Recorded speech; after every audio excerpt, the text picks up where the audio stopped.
Welcome back to my channel Maganti పాఠశాల. ఈరోజు మనం ఈ వీడియో ద్వారా ఫస్ట్ ఇయర్ డిగ్రీ ఇంగ్లీష్ సంబంధించి సెకండ్ సెమిస్టర్ చదువుతున్న విద్యార్థులకు ఉన్నటువంటి ఇంగ్లీష్ సబ్జెక్ట్ యొక్క ప్రశ్నాపత్రాన్ని పబ్లిక్ ఎగ్జామ్ క్వశ్చన్ పేపర్ను అనలైజ్ చేసి విశ్లేషించి ఏ పార్టు ఏ సెక్షను ఏ దానికి కేటాయించారు, ఎన్ని మార్కులు కేటాయించారనే విషయాన్ని క్లియర్గా మీకు తెలియజేయాలనే ఉద్దేశంతో ఈ వీడియో మీకు చేస్తున్నాను. కాబట్టి ఈ యొక్క క్వశ్చన్ పేపర్ అనాలిసిస్ అనేటువంటిది మీరు బాగా పరిశీలన చేసి దాని ప్రకారం బాగా ప్రిపేర్ అయ్యి మార్కులు తెచ్చుకోవాల్సిందిగా కోరుతున్నాను. అదేవిధంగా ఈ యొక్క వీడియో మీకు నచ్చినట్టయితే మీరు లైక్ చేసి షేర్ చేసి సబ్స్క్రైబ్ చేసుకోవాల్సిందిగా కోరుతున్నాను. ఇక ఆలస్యం ఎందుకు, అసలైన సబ్జెక్టులోకి వెళ్ళిపోదాం.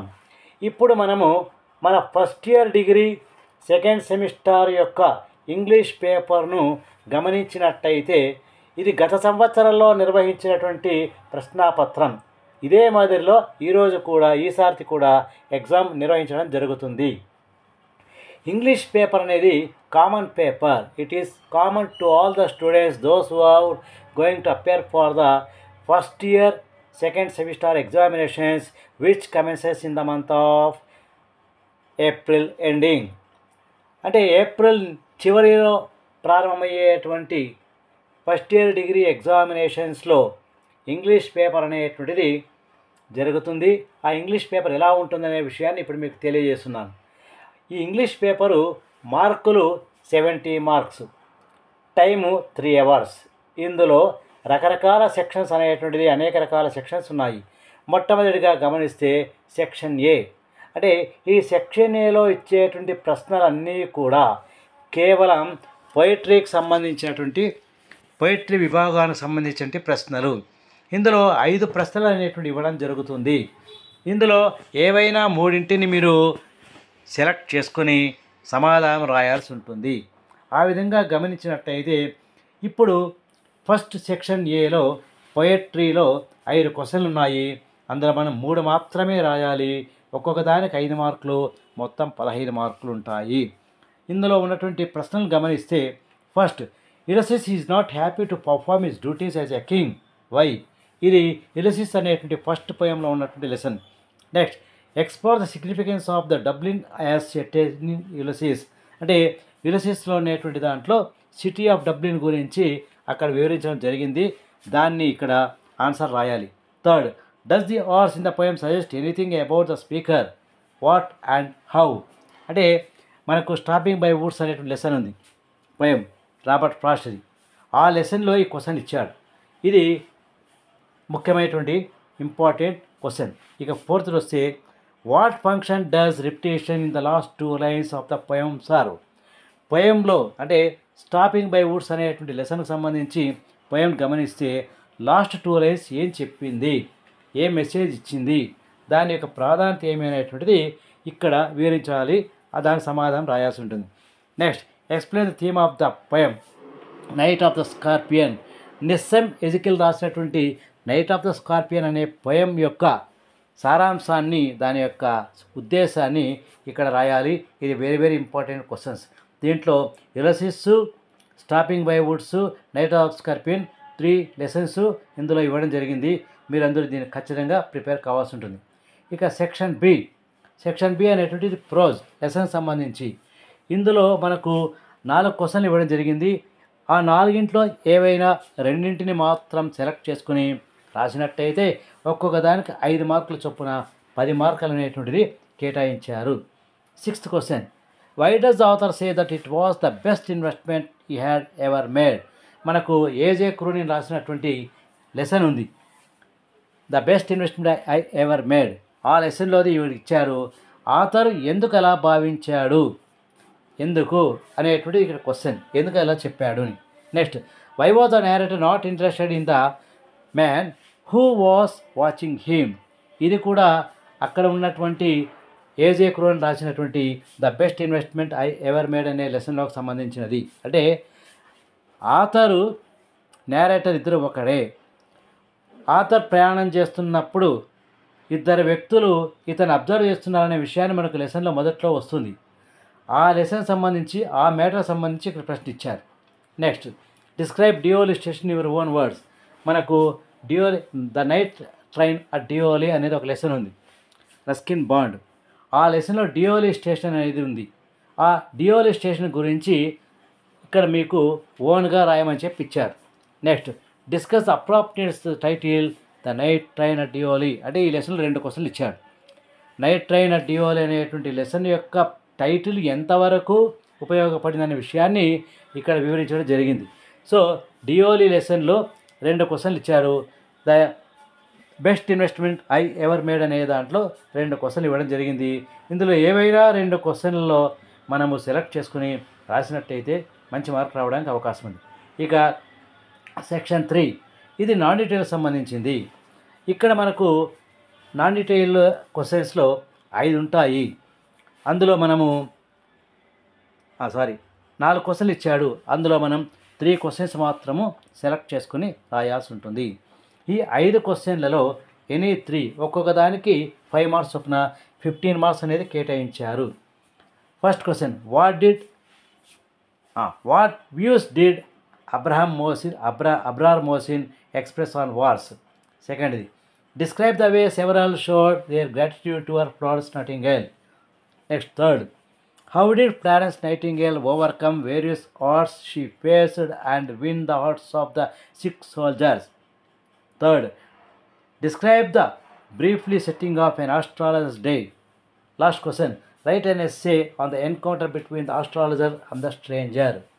ఈ నాన్ డీటెయిల్కి సంబంధించి ప్రశ్నాపత్ర పరిశీలన చేస్తే మనకు ఫ్లారెన్స్ నైటింగేల్ అనేటువంటి లెసన్లో 3 క్వశ్చన్స్ ఇవ్వడం జరిగింది. తర్వాత ఆస్ట్రాలజీ డే సంబంధించి 2 క్వశ్చన్స్ ఇవ్వడం జరిగింది. ఈ 2 లెసన్లు ఇంపార్టెంటు. ఈ 2 లెసన్లకు కామన్గా ఆన్సర్ నేర్చుకుని రాయగలిగితే కూడా మనకు సమాధానాలు రాస్తే 15 మార్కులు రావడానికి అవకాశం ఉంది. ఇక section D grammar part. Section డిలో మనకు 5 క్వశ్చన్లు ఇవ్వడం జరుగుతుంది. అందులో ఏదైనా 3 సెలెక్ట్ చేసుకొని గ్రామర్ ఆన్సర్స్ రాయాల్సి ఉంటుంది. ఒక్కొక్క క్వశ్చన్కు 5 మార్క్స్ చొప్పున 15 మార్క్స్ కేటాయించారు. Convert the following grammatical form as directed. అంటే డైరెక్ట్ చేసిన దాని ప్రకారం మీరు వీటిని మార్చండి. మనకు కలొకేషన్స్ అనే దాంట్లో వస్తుంది. Water, to hear, touch, judge, spear. ఇది మనకు కన్వర్షన్ ఆఫ్ వర్డ్స్ అనే దాంట్లో వర్బ్ నుంచి నౌను, నౌన్ నుంచి వర్బు, అడ్వర్బ్ నుంచి అడ్జెక్టివ్, అడ్జెక్టివ్ వర్బ్ అని మనం 4 రకాలుగా చెప్పుకున్నాం. అందులో ఆ గ్రామటికల్ లెసన్లో ఈ ప్రశ్నలు ఇవ్వడం జరిగింది. ఇక్కడ ఇచ్చిన దాని ప్రకారం నౌన్ అనే దాన్ని వర్బ్గా మార్చాలి, వర్బ్ అనే దాన్ని నౌన్గా మార్చాలి, నౌన్ అనేది వర్బు, వర్బ్ అనేది నౌను. ఈ విధంగా 2 అంశాలు తీసుకొని ఇంటర్నల్ చేంజ్ చేయమని చెప్తూ ఇందులో ఇచ్చాడు. ఇది ఒక్కొక్క దానికి ఒక్కొక్క మార్క్ చొప్పున 5 సమాధానం రాసి 5 మార్కులు. Next question, choose the appropriate 1 word substitute for the following from the options given below. ఇది చాలా ఈజీ, చాలా ఇంపార్టెంట్. మనం చెప్పాం, వన్ హూ వర్క్స్ ఫర్ ఫ్రీగా సేవ చేసేటువంటి వ్యక్తిని ఏమంటారు? వాలంటీర్. ఇక్కడ 4 ఆన్సర్లు ఇచ్చారు. 4 ఆన్సర్లు ఏది కరెక్టో ఆ ఆన్సర్ను మాత్రము పూర్తిగా రాయాల్సి ఉంటుంది. ఈ విధంగా మనం ఈ 16వ ప్రశ్న ప్రకారం ఇక్కడ సెలెక్ట్ చేసుకుని రాయగలిగితే దీనికి కూడా 5 మార్కులు ఇవ్వడం జరుగుతుంది. నెక్స్ట్ మనకు fill in the blanks with correct collocations అని చెప్పాను. కలొకేషన్స్ అంటే జంట పదాలు, ట్విన్ వర్డ్స్. ఇవి రెగ్యులర్గా వస్తూనే ఉంటాయి. కాంట్ బి డివైడెడ్, వాటి డివైడ్ చేయలేము. అటువంటి దాన్ని ఇక్కడ ఇచ్చారు. ఇక్కడ 5 బ్లాంక్స్ ఇచ్చారు, బ్రాకెట్లో ఆన్సర్లు ఇచ్చారు. Which is the suitable word in the given bracket. బ్రాకెట్లో ఇచ్చినటువంటి దాంట్లో ఏ సూటబుల్లో చూసి ఇక్కడ రాయాల్సి ఉంటుంది. We were walking in dash rain heavy huge. ఇందులో హెవీ రాస్తే ఏది సూటబులో ఆలోచించి మనం సమాధానం రాస్తే ఒక్కొక్క మార్క్ చొప్పున 5 మార్కులకు 5 బ్లాంకులు ఇచ్చారు. వీటికి మనం ఆన్సర్ రాస్తే 5 మార్క్స్ వస్తాయి. ఇక్కడ ఫస్ట్ దానికి ఆన్సర్ చూస్తే హెవీ రైన్ అంటారు కానీ హ్యూగ్ రైన్ అటువంటి రాదు, కాబట్టి అది తప్పు. Next blank, the dash wind అన్నాడు. హెవీ విండ్ అని ఎవరు, స్ట్రాంగ్ విండ్ అంటారు. కాబట్టి రెండవ దానికి strong. The prisoner was hanged for committing, making కాదు, దీనికి కమిటింగ్.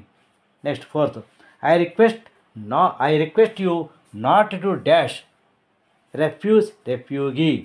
రెఫ్యూగీ అంటే అర్థం వేరు, రెఫ్యూజ్ అంటే అర్థం వేరు. తిరస్కరించుట. ఇక్కడ నా యొక్క అసైన్మెంట్ను తిరస్కరించద్దని వేడుకుంటున్నాను, కోరుతున్నాను. ఇక్కడ రెఫ్యూజ్ అనేది రాయాలి, రెఫ్యూగీ కాదు. Next, I'm asked to dash. ఇక్కడ సీటు సెట్ ఉంది. I'm asked to set the French examination ఏర్పాటు చేయమని కోరారు. ఇది రెండు పదాలు ఇస్తారు, అందులో ఏది కరెక్టో దాని గురించి ఆలోచించి రాయాల్సి ఉంటుంది. Next, compare and contrast between skimming and scanning. ఇది లెసన్, ఇది మనకు చాలా ఇంపార్టెంట్. ఈ లెసన్లో మనము 2 క్వశ్చన్లు స్టాక్ క్వశ్చన్స్ ఉంటాయని క్లాస్లో చెప్పాం. వీటిని మీరు ఖచ్చితంగా నేర్చుకున్నట్టయితే స్కిమ్మింగ్ అండ్ స్కానింగ్ దానిపైన ఒక క్వశ్చన్ ఫిక్స్డ్, మీకు 5 మార్కులు వచ్చినట్టే మీరు నేర్చుకోవాల్సి ఉంటుంది. అయితే ఆప్షన్లో మీరు రాయొచ్చు లేదా రాయకపోవచ్చు, అది మీ ఇష్టం. Next, read the following passage. Comprehension అని చెప్పాను. పేరా చదవడం. ఆ పేరా చదివిన తర్వాత దానికి కొన్ని ప్రశ్నలు ఇవ్వడం జరుగుతుంది. ఆ ప్రశ్నలకు సమాధానం అందులో ఉంటాయి, అది వెతికి దానికి సమాధానం రాయాలి. ఆ విధంగా ఇది ఉంటుంది. నెక్స్ట్, సెక్షన్ ఈ, writing skills. Read the following maths and make notes. Note making అని చెప్పాను. పేరా చదవడం, ఆ పేరాని సింప్లిఫై చేస్తూ అందులో ఉన్నటువంటి ఇంపార్టెంట్ పాయింట్స్ ఏమున్నాయో చూసి దాన్ని మనము డివైడ్ చేసుకొని రాయడం, దాన్ని నోట్ మేకింగ్ అంటారు. అది 5 మార్కులు. ఇదైనా రాయొచ్చు, లేదా దీంట్లో ఏదైనా మనము సెలెక్ట్ చేసుకుని దాని ప్రకారం రాయాల్సి ఉంటుంది. కాబట్టి నోట్ మేకింగ్ అనేది కూడా చాలా ఇంపార్టెంట్. దాని ప్రకారం కూడా మనము ఆన్సర్స్ రాస్తే 5 మార్క్స్ వస్తాయి. Next, imagine the principal expand the one of the following idea. Expansion of ideas అని ఇచ్చారు. Necessity is the mother of invention అని మా క్లాస్లో చెప్పాను పిల్లలకి, చాలా ఇంపార్టెంట్ అని. ఈ రెండిట్లో ఒకదాన్ని ఎక్స్పాండ్ చేసి రాస్తే, ఒక పేరాగ్రాఫ్ రాస్తే 5 మార్క్స్ వస్తుంది. Next, imagine you are the principal of a degree college. You are calling for a meeting for all staff members. Should be schedule for 15th of this month. Prepare an agenda for the following. అంటే agenda మనకు last యూనిట్లో ఒక చాప్టర్లో grammar point ఉంది, notice, agenda, minutes అని. ఇక్కడ agenda రాయమని చెప్పారు. అంటే జరగబోయేటువంటి మీటింగ్కు, స్టాఫ్ మీటింగ్కు కావాల్సినటువంటి అజెండా ప్రిపేర్ చేయమని చెప్పి 5 మార్క్స్ క్వశ్చన్ ఇచ్చారు.